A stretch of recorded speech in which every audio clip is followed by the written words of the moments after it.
और सबसे पहला बड़ा हमला उरी में हमारे जवानों पर किया, उनको जिंदा जला देने की हिमाकत की और हमने सर्जिकल स्ट्राइक कर पहली बार आतंकी ठिकानों में घुसकर आतंकवादियों को जवाब देने का काम उरी के बाद तुरंत किया। हम मानते थे कि ये संदेश से शायद अब सब कुछ रुक जाएगा, मगर नहीं रुका। पुलवामा में हमला हुआ, सीआरपीएफ के जवानों को आतंकी हमले में उड़ा दिया गया। भारत की सेनाओं ने एयर स्ट्राइक कर इससे उरी से कठोर जवाब देने का प्रयास किया और फिर से एक बार हमने आतंकी अड्डों को उड़ाने का काम किया। और उसके बाद पहलगांव में इंतहा ही कर दी। निर्दोष यात्रिकों को धर्म पूछकर अपने परिवार के सामने, परिवार के महिला सदस्य और बच्चों के सामने चुन चुन कर निर्ममता पूर्वक मारने का पाप पाक प्रेरित आतंकवादियों ने किया। और उस वक्त हमारे प्रधानमंत्री जी ने उनको कहा था, बिहार से कहा था कि इसका उचित जवाब दिया जाएगा और ऑपरेशन सिंदूर ये उसका जवाब है। आज पूरी दुनिया हमारी सेना की वीरता और मारक क्षमता की भूरी भूरी प्रशंसा कर रही है। और मैं आज इस मंच पर से सेना के उन वीर जवानों को, तीनों सेनाओं ने मिलकर जो पराक्रम किया है, वो सभी को समग्र राष्ट्र की ओर से मैं उनको अभिनंदन भी करना चाहता हूं और धन्यवाद भी कहना चाहता हूं कि आपने देश के स्पिरिट को वहां तक पहुंचाने का काम किया है जहां पहुंचाने की जरूरत थी। दुनिया भर में कई जगह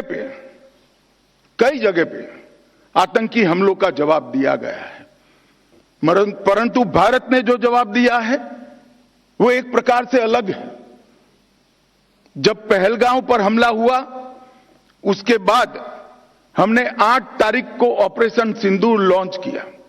कुछ ही मिनटों के ऑपरेशन में हमने 9 आतंकी अड्डों को समाप्त कर दिया, जिसमें से 2 उनके हेडक्वार्टर थे। मगर उसमें बारीकी से समझने की यह बात है कि ना हमने पाकिस्तान के सेना के इंस्टॉलेशन को कभी तबाह किया, ना कभी एयरबेस को तबाह किया। हमने सिर्फ और सिर्फ आतंकी अड्डों को ध्वंस करने का काम किया, जिन्होंने हमारी धरती पर गुनाह किया था। मैं फिर से एक बार कहना चाहूंगा, ना हमने सेना के हवा अड्डों को, स्थापनाओं को छुआ, ना उनके एयरबेस को छुआ। 8 तारीख को केवल और केवल पाकिस्तान में बसे जैसे मोहम्मद, हिजबुल मुजाहिदीन, लश्कर ए तैयबा और उनके हेडक्वार्टर, ट्रेनिंग कैंप और एक प्रकार से भारत में आतंकवादियों को घुसपैठ कराने के अड्डे को तबाह किया। हम मानते थे कि इतना इनफ है और हमने तो हमला आतंकवादियों पर किया था, मगर पाकिस्तान ने साबित कर दिया कि जो आतंकवाद यहां पर है वो पाक स्पॉन्सर है। आतंकवादियों पर किए गए हमले को पाकिस्तान ने अपने पर किए गए हमले में मानकर 8 तारीख के बाद हमारे देश के सिविलियन सान, हमारे सेना के संस्थानों पर हमला करने का साहस किया, दुस्साहस किया। हमारी एयर डिफेंस सिस्टम बहुत अद्भुत थी, कुछ बिगाड़ नहीं पाए। और जब पाकिस्तान की सेना ने हमारे सिविलियन स्थानों और हमारे सेना के स्थानों पर हमला किया, इसका प्रयास किया, 9 तारीख को भारतीय सेना ने उनके एयरबेस पर हमला कर एक प्रखर और कठोर जवाब देकर उनकी मारक क्षमता, हमारी मारक क्षमता का परिचय कराया और उनकी एयर डिफेंस सिस्टम को भी खोखला साबित करने का काम किया। और यहां पर भी हमने कहीं पर भी पाकिस्तान के सिविलियन स्थानों पर हमला नहीं किया था। ऑपरेशन सिंदूर और उसके बाद की घटनाओं के कारण आज पाकिस्तान पूर्णतः एक्सपोज हो चुका है कि भारत में जो टेररिज्म है वो पाक स्पॉन्सर है।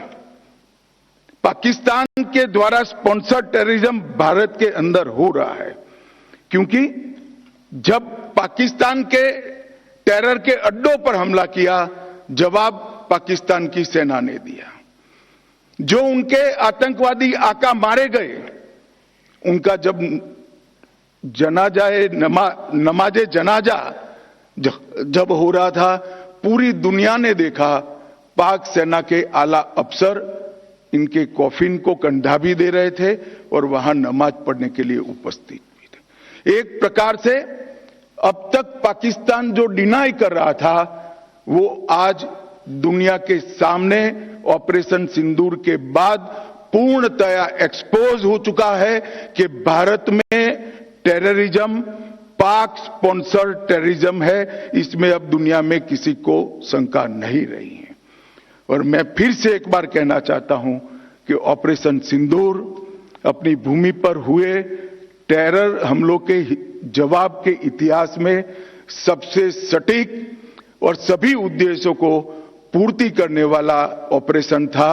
और इस सटीक ऑपरेशन का न केवल भारत, पूरी दुनिया के एक्सपर्ट्स भूरी भूरी प्रशंसा कर रहे हैं और हमारे सेना के जवानों की भी प्रशंसा, इनकी वीरता की प्रशंसा, इनकी मारक क्षमता की प्रशंसा और साथ में सेना के संयम की भी प्रशंसा हो रही है कि हमने केवल आतंकी अड्डों और उनके एयरबेस को ही टारगेट किया।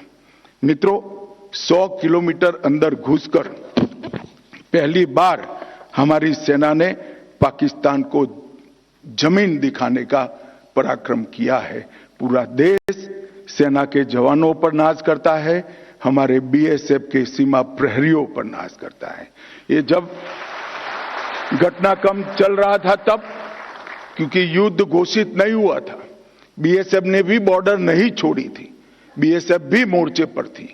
जब उस ओर से गोलाबारी हो रही थी, सेल चल रहे थे, गोलियां चल रही थी, बीएसएफ के जवानों ने भी 1 इंच भी पीछे हटे बगैर उनके गोली का जवाब गोले से देने का काम किया और उनको ये बता दिया कि बीएसएफ 24 घंटा 365 दिन तैनात है और जब तक बीएसएफ है पाकिस्तान की सेना 1 इंच भी आगे नहीं बढ़ सकती है।